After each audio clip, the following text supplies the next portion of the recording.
"Happen not," said Mr. Batchgrew, proud, with insincere casualness, and he added in exactly the same tone, "I'm leaving it with ye to-night." Mrs. Maldon was aghast, but she feigned sprightliness as she exclaimed, "You're not leaving all this money here to-night?" "I am," said the trustee. "That's what I came for. Evans were 3 hours late in completing, and the bank was closed. I have but just got it. I'm not going home." He lived 8 miles off, near Axe. "I've got to go to a church meeting at Red Cow, and I'm sleeping there. John's Ernest is calling here for me presently. I don't fancy driving over them moors with near £1,000 in my pocket, and colliers out on strike, not at my age, missus. If you don't know what Red Cow is, I reckon I do. It's your money. Put it in a drawer and say nowt, and I'll fetch it to-morrow. What'll happen to it, think ye, seeing as it hasn't got legs?" He spoke with the authority of a trustee, and Mrs. Maldon felt that her reputation for sensible equanimity was worth preserving, so she said bravely, "I suppose it will be all right." "Of course," snapped the trustee patronizingly. "But I must tell Rachel." "Rachel? Rachel? Oh, her! Why tell anyone?" Mr. Batchgrew sniffed very actively. "Oh, I shouldn't be easy if I didn't tell Rachel," insisted Mrs. Maldon with firmness. Before the trustee could protest anew, she had rung the bell. 8. It was another and an apronless Rachel that entered the room, a Rachel transformed, magnificent in light green frock, with elaborate lacy ruchings and ornamentations, and the waist at the new fashionable height. Her ruddy face and hands were fresh from water, her hair very glossy and very neat. She was in high array. This festival attire Mrs. Maldon now fully beheld for the first time. It indeed honoured herself, for she had ordained a festive evening, but at the same time she was surprised and troubled by it. As for Mr. Batchgrew, he entirely ignored the vision. Stretched out in one long inclined plane from the back of his chair down to the brass fender, he contemplated the fire while picking his teeth with a certain impatience, and still sniffing actively. The girl resented this disregard, but though she remained hostile to the grotesque old man with his fussy noises, the mantle of Mrs. Maldon's moral protection was now over Councillor Batchgrew, and Rachel's mistrustful scorn of him had lost some of its pleasing force. "Rachel?" Mrs. Maldon gave a hesitating cough. "Yes, Mrs. Maldon?" said Rachel, questioningly deferential, and smiling faintly into Mrs. Maldon's apprehensive eyes. Against the background of the aged pair she seemed dramatically young, lithe, living, and wistful. She was nervous, but she thought with strong superiority, "What are these old folks planning together? Why do they ring for me?" At length Mrs. Maldon proceeded. "I think I ought to tell you, dear, Mr. Batchgrew is obliged to leave this money in my charge to-night." "What money?" asked Rachel. Mr. Batchgrew put in sharply, drawing up his legs. "This. Here, young miss, step this way, if you please. I'll count it. 10, 20, 30. With new lickings and clickings he counted the notes all over again. "There." When he had finished, his pride had become positively naïve. "Oh, my word!" murmured Rachel, awed and astounded. "It is rather a lot, isn't it?" said Mrs. Maldon with a timid laugh. At once fascinated and repelled, the two women looked at the money as at a magic. It represented to Mrs. Maldon a future free from financial embarrassment.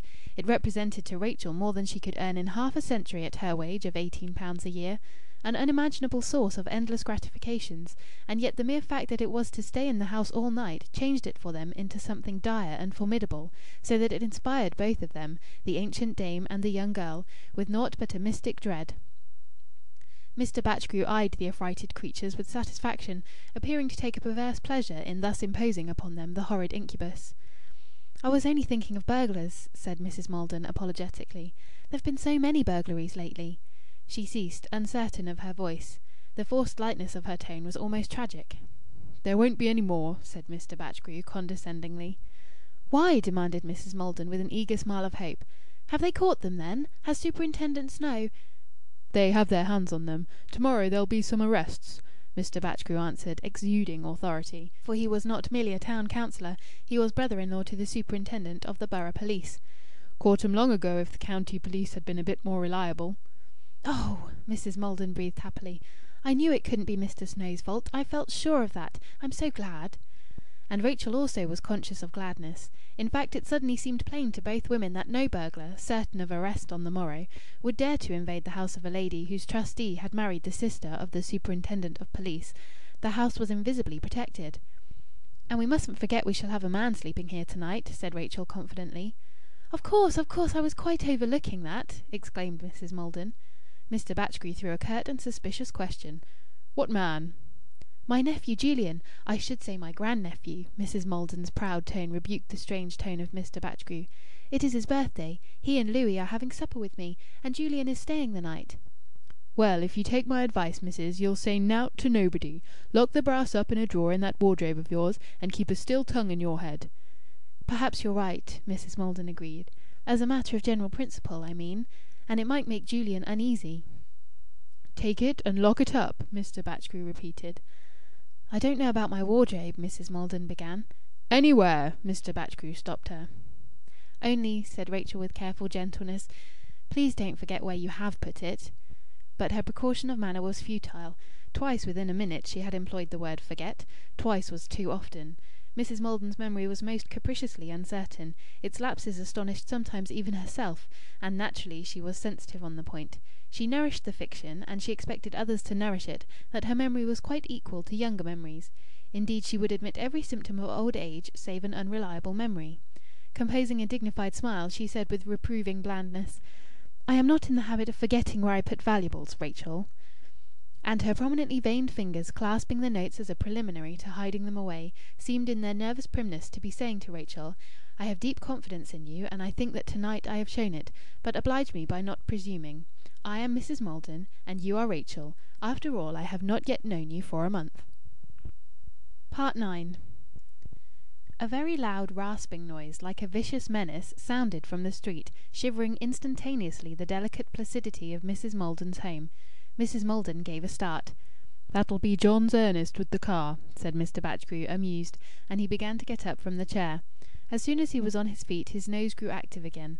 "You've nothing to be afraid of, missus," he added, in a tone roughly reassuring and good-natured. "Oh no, of course not," concurred Mrs. Maldon, further enforcing intrepidity on herself. "Of course not. I only just mentioned burglars because there's so much in the paper."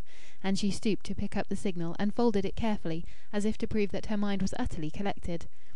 Councillor Batchgrew, leaning over the table, peered into various vessels in search of his gloves. At length he took them finickingly from the white slop basin, as though fishing them out of a puddle.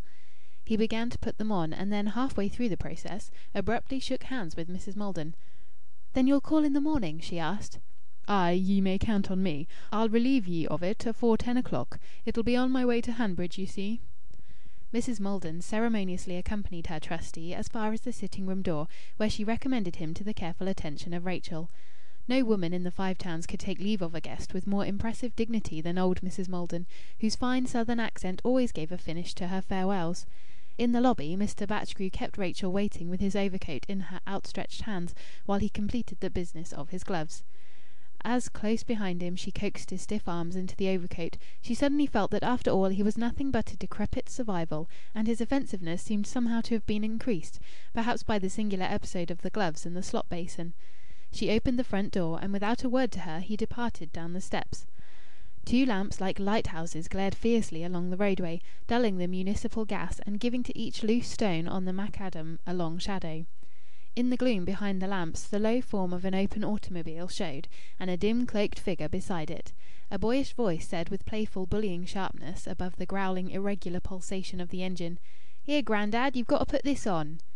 "Have I?" demanded uncertainly the thick heavy voice of the old man. "Yes, you have. On the top of your other coat. If I don't look after you, I shall get myself into a row. Here, let me put your fist in the armhole. It's your blooming glove that stops it. There! Now up with you, Grandad. All right, I've got you. I shan't drop you." A door snapped to, then another. The car shot violently forward, with shrieks and a huge buzzing noise, and leapt up the slope of the street. Rachel, still in the porch, could see Mr. Batchgrew's head wagging rather helplessly from side to side, just above the red speck of the tail lamp. Then the whole vision was swiftly blotted out, and the warning shrieks of the invisible car grew fainter on the way to Red Cow. It pleased Rachel to think of the old man being casually bullied and shaken by John's Ernest. She leaned forward and gazed down the street, not up it. When she turned into the house, Mrs. Maldon was descending the stairs, which, being in a line with the lobby, ended opposite the front door. Judging by the fixity of the old lady's features, Rachel decided that she was not yet quite pardoned for the slight she had put upon the memory of her employer, so she smiled pleasantly. "Don't close the front door, dear," said Mrs. Maldon stiffly. "There's some one there." Rachel looked round. She had actually, in sheer absent mindedness or negligence or deafness, been shutting the door in